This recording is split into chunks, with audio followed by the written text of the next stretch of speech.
Kita buka langsung sesi diskusi ya. 3 pertanyaan ya. Monggo silakan. 1, 2 pojok. 1 lagi terakhir. 2 cukup ya. Baik. Bisa minta tolong Mas sebut nama, lalu dari mana, BCA, BRN, Aum atau Orto, dan pertanyaannya. Assalamualaikum warahmatullahi wabarakatuh.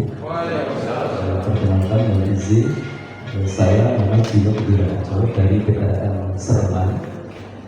Yang saya tanyakan pada situasi darurat sebelum terjadi suatu bencana, tentunya kita membuat sebuah pemetaan wilayah potensi bencana, baik itu bencana yang berupa alam atau bencana karena kondisi, misalnya kondisi kebakaran misalnya, terutama khususnya di kota Solo, kota Surakarta. Kalau tsunami sebetulnya kan tidak, kemudian tanah longsor sebenarnya tidak ada potensi potensi yang ada di kota Solo ini khususnya, atau khususnya lagi di cabang atau ranting di sekitar kota Solo ini kan perlu pemetaan. Informasi apa saja atau data-data apa saja yang diperlukan untuk membuat sebuah pemetaan potensi bencana di suatu daerah khusus di Surakarta ini, dalam rangka untuk mempersiapkan diri atau kita harus membuat kesiapsiagaan menghadapi apa yang terjadi di bencana tersebut. Kemudian satu lagi, misalnya lagi yang terjadi ketika terjadi angin kencang atau puting beliung, ini akan menimbulkan suatu bencana di kota Solo. Informasi dan data apa saja untuk membuat pemetaan potensi bencana di suatu wilayah tersebut. Terima kasih. Assalamualaikum warahmatullahi wabarakatuh. Waalaikumsalam warahmatullahi wabarakatuh. Terima kasih atas pertanyaannya. Baju merah jangan sampai lepas ya. Mana yang tadi? Jas merah ya.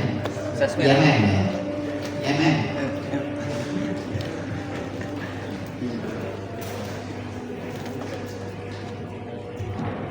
Oh, silakan. Bismillah, Assalamualaikum warahmatullahi wabarakatuh. Perkenalkan, saya Farhan dari PCIMM Ahmad Dahlan Kota Surakarta. Saya izin bertanya mengenai galang dana ya, sebagai kader apa ya, Ikatan Mahasiswa Muhammadiyah biasanya tuh melakukan kayak galang dana di pinggir-pinggir jalan gitu loh. Itu langkah-langkahnya sudah bagus dan sudah baik untuk membantu korban bencana. Sebenarnya ya sebagai ikatan sendiri itu yang kayak Ikatan Mahasiswa Muhammadiyah sendiri itu ya bisanya cuma membantu dengan cara galang dana di pinggir-pinggir jalan. Apakah ada cara lain gitu yang bisa kami bisa kontribusi ketika ada bencana? Terima kasih. Ya, terima kasih dari MM. Ada 2 pertanyaan Pak Indra, cukup bagus ya. Yang dari PRN Sereman tadi, jadi data apa saja yang perlu kita siapkan dalam rangka memitigasi resiko bencana ini, mungkin apa seperti panduan dan seperti itu yang nanti ke depan bisa kita buat dan kita sebarluaskan itu. Lalu yang kedua dari MM, bagaimana cara galang dana yang baik selain langsung turun ke jalan. Ya, monggo Mas.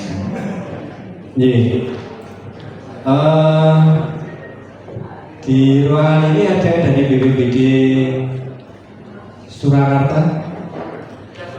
Sudah benar. Di BPBD itu pasti ada peta kajian resiko dan peta ancaman setiap kecamatan. Kecamatan A ini ancaman tertingginya apa? Oh, ini kebakaran misalnya. Di kebakaran ini nanti cara penanganannya dan kajiannya akan seperti apa? Kalau pemerintah itu membentuk yang namanya desa tangguh bencana, itu untuk kabupaten. Tapi kalau untuk kota berarti kelurahan tangguh bencana. Nah, di situ itulah nanti akan dibahas lebih detail bagaimana kajian resiko dan cara penanganannya. Kajian resiko itu untuk mengetahui ancamannya apa, kerentanannya apa, terus bagaimana upaya kita untuk meningkatkan kapasitas. Kapasitas itu tidak sekedar pengetahuan ya Bapak Ibu, tapi termasuk peralatan. Oh, kalau ancamannya angin puting beliung, berarti meningkatkan kapasitasnya adalah bagaimana kita masyarakat mengetahui cara penanganan. Peralatannya diberikan sensor, bukan perahu karet, misalkan begitu ya. Oh, kalau banjir berarti meningkatkan kapasitasnya adalah masyarakatnya diberi pengetahuan tentang peringatan dini banjir dan upaya penyelamatan. Peralatannya diberi perahu karet, pelampung, ya, misalkan seperti itu. Alat komunikasi misalkan seperti itu. Nah, di sistem jamaah tangguh kita itu akan menuju ke sana, Pak. Jadi ada yang namanya rencana evakuasi, ada yang namanya perhitungan sumber daya beserta dengan tupoksinya, ada yang namanya dukungan peralatan, ada yang namanya peta resiko. Itu semuanya nanti akan terkumpul dengan yang namanya rencana kontingensi. Rencana kontingensi itu hanya berbicara satu ancaman. Misalkan tadi di desanya itu ancamannya banjir gitu. Banjir, maka banjir itulah segala antisipasi, segala aksi antisipatif yang akan dilakukan untuk banjir ini dituangkan dalam dokumen kesepakatan, termasuk siapa melakukan apa, bagaimana melakukannya, kapan itu harus dilakukan, dan di mana posisinya. Itu menjadi sebuah dokumen yang disepakati bersama, sehingga ketika kita mendapatkan peringatan dini, dokumen itu tinggal dibuka.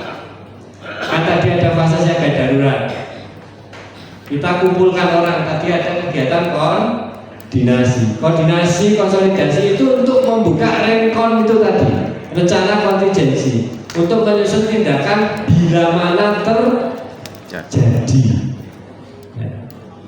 Nah, itulah yang akan kita gunakan.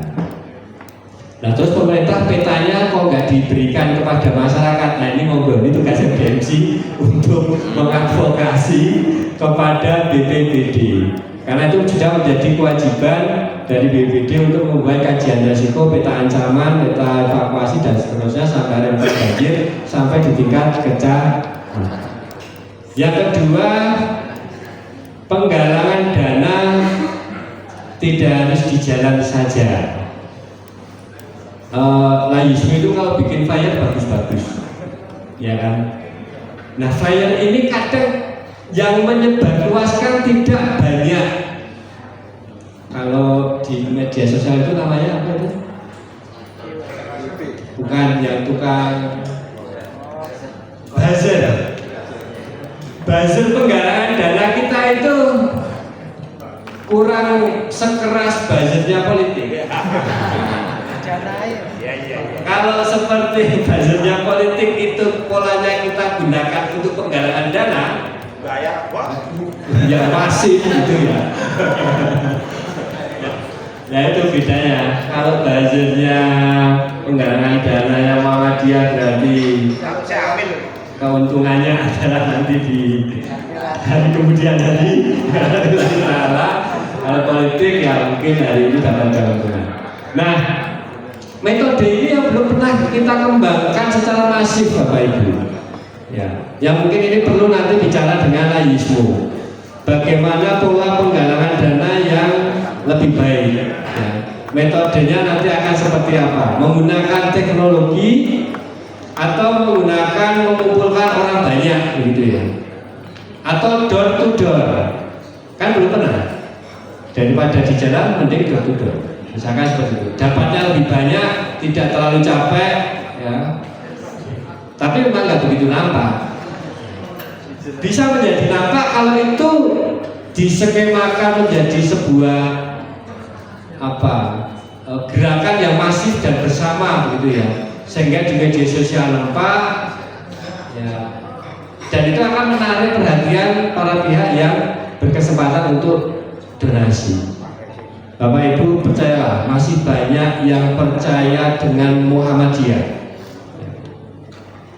Dalam setiap respon, saya mengalami beberapa kali respon nasional, pergerakan penggalangan dana kita itu lebih cepat dari apa yang kita perkirakan.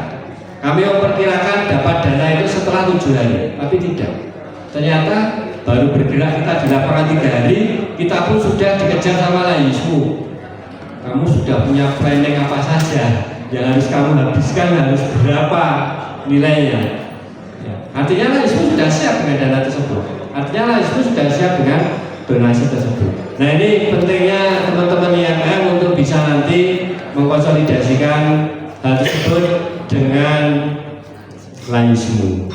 Ataupun teman-teman IMM potensinya sebenarnya tidak hanya untuk penggalangan dana saja. Banyak potensi yang bisa kita berdayakan dari teman-teman IMM untuk kepentingan pendampingan masyarakat baik kelompok rentan ataupun usia produktif.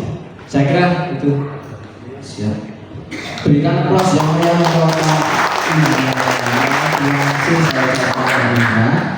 Mungkin ini akhir dari pertemuan sesi pertama ya. Selanjutnya untuk para peserta sebelum saya undur diri, insya Allah nanti akan kita lanjutkan sampai jam 1, insya Allah sudah selesai ya. Dan juga nanti setelah selesai akan langsung dibagikan sertifikat untuk sebagai tanda sudah mengikuti workshop Omor. Dan nanti untuk tindak lanjut selanjutnya maka akan ada latihan gabungan yang akan diselenggarakan oleh RP dan LH. Dan nanti akan tentunya karena sudah terpapar oleh Pak Indra tadi pokok bahasanya sudah ada bagaimana teknis ya sampai teknis organisasi pemetaannya tentunya akan kita laksanakan dan kita implementasikan. Sekali lagi saya aturkan terima kasih kepada pembicara dan narasumber. Saya Dr. Pratama undur diri. Wassalamualaikum warahmatullahi wabarakatuh. Waktu dan tempat saya kembalikan kepada MC. Siap, terima kasih atas materinya. Masih ada beberapa acara yang akan kita lalui, yaitu close statement dari Ketua Lembaga Resiliensi Bencana Pimpinan Wilayah Jawa Tengah oleh Bapak Istanto, Sarjana Pendidikan Islam, Magister Pendidikan. Selanjutnya masih ada juga fakta integritas dan nanti kita tutup dengan makan. Kepada Bapak Istanto kami persilahkan.